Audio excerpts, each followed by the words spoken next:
फरवरी 2025 कैसा जाएगा कन्या राशि के लिए, सभी बातों पर चर्चा करेंगे। ध्यान दीजिएगा, ये महीना विशेष शुभ फलदायी देने वाला महीना निकल करके सामने आएगा, जिसके मुख्य कारण होंगे 5, क्योंकि इसी महीने महाशिवरात्रि का शुभ संयोग हमको देखने को मिलेगा 26 फरवरी को, जबकि देवगुरु बृहस्पति जैसे एक प्रभावपूर्ण ग्रह हमारे वक्री अवस्था से मार्गी अवस्था में आ रहे हैं, और वो भी आपके भाग्य भाव पर। तीसरा महत्वपूर्ण कारण होगा मंगल जैसे पावरफुल ग्रह अपने वक्री अवस्था से ये भी मार्गी अवस्था में आ रहे हैं 24 तारीख को। तो वहीं पर एक त्रिग्रही योग बनेगा, जिसके प्रभाव से सूर्य, शनि और बुध का कॉम्बिनेशन देखने को मिलेगा। इस ग्रह के क्या प्रभाव होंगे ये हम जानेंगे। पांचवा सबसे महत्वपूर्ण होगा, आपके अपने योग कारक ग्रह शुक्र इस पूरे महीने उच्च की स्थिति पर रहेंगे। इन सभी कारणों के द्वारा क्या कुछ निकल के आता है, इस बात को समझिएगा। कौन सी वो तारीखें हैं जो तारीख हमारे लिए अनुकूल साबित होंगी, जिन तारीखों में हमारा काम बनने का योग है, और कौन सी वो तारीखें हैं जिन तारीखों में हमको सतर्क रहने की आवश्यकता भी रहेगी। क्या उपाय इस तारीख को, इस महीने में करना है जो हमको सर्वश्रेष्ठ महीना निकालकर यह महीना दे जाए, समझिएगा सभी बारीकियों को। प्रारंभ करते हैं आपके अपने राशि के स्वामी बुध से, आपके स्वास्थ्य से। जब भी राशि का स्वामी ऐसे पोजीशन पर चला जाए जो त्रिकोण पर चला जाए, इसे एक शुभ कॉम्बिनेशन माना गया है, शुभ योग माना गया है। इस समय पर पंचम भाव पर बुध रहेंगे, अर्थात मानसिक स्थिति आपकी अच्छी रहेगी, और साथ ही साथ इस महीने आपका शारीरिक कोई श्रम या बाधा की स्थिति बनी हुई है, उस बाधा से आप बाहर निकल पाते हैं, स्वास्थ्य आपका अच्छा रहेगा। परंतु एक डेट आता है 12 तारीख को यही बुध एक घर आगे अर्थात छठे भाव पर चले जाएंगे। तो 12 तारीख के बाद से स्वास्थ्य पर कुछ नियंत्रण रखने की आवश्यकता रहेगी। अपने दिनचर्या को हमको संतुलित करना है, बस इतना ही करने का प्रयास जरूर कीजिएगा। इसके पश्चात धन की स्थिति जान लेते हैं। तो धन भाव के स्वामी शुक्र हैं, और हमने कहा आपको कि शुक्र पूरे इस महीने उच्च के परिणाम देंगे, अर्थात आर्थिक परिप्रेक्ष्य से ये शुक्र हमारे लिए धनदायी होगा, क्योंकि आपके धन के स्वामी सप्तम भाव पर रहेंगे। तो सोर्स बता रहे हैं भाई कहां से धन आएगा, आपके जीवन साथी या जीवन संगिनी के माध्यम से धन आ सकता है। तो इस समय पर क्योंकि शुक्र को हम पैसा बोलते हैं, कुछ पैसे अपने जीवन साथी या जीवन संगिनी को आपको देना चाहिए। सप्तम भाव पर शुक्र का होना आपके बिजनेस से भी आपको धन निकाल करके देता है। आर्थिक दृष्टिकोण से ये महीना काफ़ी महत्वपूर्ण महीना निकल के आएगा, जहां पर आप रिकवरी भी कर सकते हैं। कोई धन हमारे पास कोई चला गया है, उसकी प्राप्ति होनी है, तो ये महीना आपको निकाल करके देगा। और विशेष बात यह हो जाती है कि 28 तारीख तक, मतलब पूरे इस फरवरी तक शुक्र आपके धनेश मजबूत मिलेंगे। शिक्षा, एजुकेशन, जो विद्यार्थी हैं शिक्षा प्राप्त कर रहे हैं, तो बुध आदित्य नाम का राजयोग हमको मिलने जा रहा है इस महीने में, जहां पर पंचम भाव ही प्रभावी होगा, एजुकेशन अच्छी रहेगी। विशेष जब सूर्य और बुध दोनों ही त्रिग्रही योग में आ जाएंगे छठे भाव पर, अर्थात आपके मेहनत अधिक होंगे और उस मेहनत के परिणाम स्वरूप आपको लाभ मिलेगा।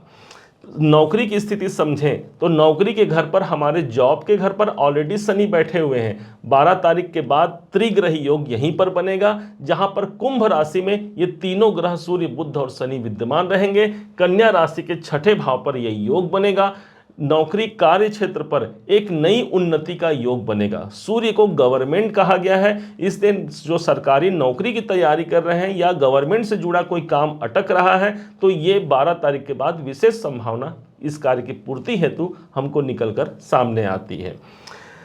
इसके बाद व्यापार भाव पर शुक्र और राहु जैसे ग्रह बैठे हैं। राहु के कारण किसी कारण से हमारे व्यापार में ऊंच नीच की स्थिति चल भी रही है, तो शुक्र उसे मेंटेन करेंगे, अर्थात व्यापारिक दृष्टिकोण से भी ये महीना काफी प्रभावपूर्ण महीना निकलकर सामने आएगा। भाग्य भाव, भाग्य के स्वामी ही तो शुक्र हैं और यही उच्च के गए हैं, अर्थात भाग्य भी हमारा पूरा समर्थन करता है। हमारे सीनियर, हमारे बॉस से हमको सफलता मिलता है। इससे बड़ा एक योग हो गया, ठीक 4 फरवरी को देवगुरु बृहस्पति ठीक आपके नवम भाव पर मार्गी हो जाएंगे। मार्गी होना अर्थात अभी तक वो वक्री अवस्था में थे, एक सही लाइन सही डायरेक्शन में वो आगे बढ़ेंगे। इसका फल क्या मिलेगा? हमको ईश्वर की कृपा, भाग्य की उन्नति, सीनियर से लाभ, पिताजी से कोई लाभ की स्थिति बनना, ये सब लाजमी है। क्योंकि देवगुरु बृहस्पति जब मार्गी होंगे तो इनका जो प्रभाव रहेगा, उनकी 5वीं दृष्टि आपके अपने राशि पर पड़ेगी। इस हिसाब से कोई रुके हुए कार्य आगे बढ़ने की संभावना न सिर्फ इस फरवरी महीने में, बल्कि देख लीजिएगा पूरे 15 मई तक के देवगुरु बृहस्पति मार्गी रहेंगे। भाग्य का पूरा समर्थन हमको मिलता है। अब आते हैं कैरियर के भाव पर। कैरियर भाव पर मंगल जैसे ग्रह बैठे हुए हैं। भाई अच्छी बात यह हो गई कि मंगल अभी अभी अपने नीचत्व अवस्था को छोड़ चुके हैं और हमारे 10वें भाव पर बैठे हैं। मंगल को स्वयं माना गया है, एक ऐसा योद्धा माना गया है। कैरियर भाव पर मिल रहे हैं, आप अपने काम को पूरे लगन से, पूरे ईमानदारी से करते हैं और उसको सामने वाले के तरफ से सराहा भी जाएगा, अर्थात हमारे कार्य की कद्र होती है और लोग हमें पुरस्कार देते हैं। हमको लाभ मिलने की संभावना भी कर्म क्षेत्र पर विशेष निकल के आती है। आप मिलिट्री में हैं, सेना में हैं, पुलिस विभाग में हैं या फिर वकालत कर रहे हैं, मंगल आपके लिए और ज़्यादा अच्छे परिणाम निकाल करके आप तक पहुँचा जाता है। मंगल की दृष्टि पड़ेगी 4th भाव पर। जो प्रॉपर्टी से रिलेटेड काम करते हैं, ये महीना आपके लिए अनुकूल महीना साबित होगा। इनकम के घर के स्वामी चंद्रमा हैं और चंद्रमा की स्थिति बनी हुई है 6ठे भाव पर। अब 6ठा भाव रुकावट का है, तो मात्र 1 तारीख जो होगा, इस शुरुआत के 1 तारीख को फरवरी के महीने में, उस दिन हमारे इच्छाओं की पूर्ति के विरुद्ध कोई कार्य हो सकता है। अब आते हैं व्यय के घर पर। व्यय भाव के स्वामी सूर्य हैं और सूर्य की स्थिति हमने देखा 5म भाव पर बैठे हैं। इस समय पर आपका विशेष ऐसा समझिए कोई मेडिटेशन या ध्यान इत्यादि से आप जुड़ने वाले हैं, क्योंकि 12वां घर हमारा मेडिटेशन है और 5म भाव हमारी मन स्थिति है। तो इस समय पर कोई ध्यान, कोई आराधना, कोई साधना के माध्यम से हमको सफलता मिलता है और यदि आप उस फील्ड में पहले से काम कर रहे हैं तो यहाँ पर और अधिक प्राप्ति की संभावना प्रबल हो जाती है। अब कौन सी वो तारीखें हैं जो तारीखें हमारे लिए बेहद अनुकूल साबित होंगी? ध्यान दीजिएगा, इस फरवरी 2025 में कन्या राशि के लिए 10 फरवरी, 11, 15, 16, 17, 20 और 21 तारीख आपके लिए अनुकूल साबित होंगी। इस तारीखों में कोई अनुकूल परिणाम आ सकते हैं, कोई अनुकूल हमको न्यूज़ प्राप्त हो सकता है, शुभ संकेत रहेंगे इन तारीखों में। जबकि 4 फरवरी, 5, 13, 14, 23 और 24 तारीख को हमको सतर्क रहने की आवश्यकता भी रहेगी।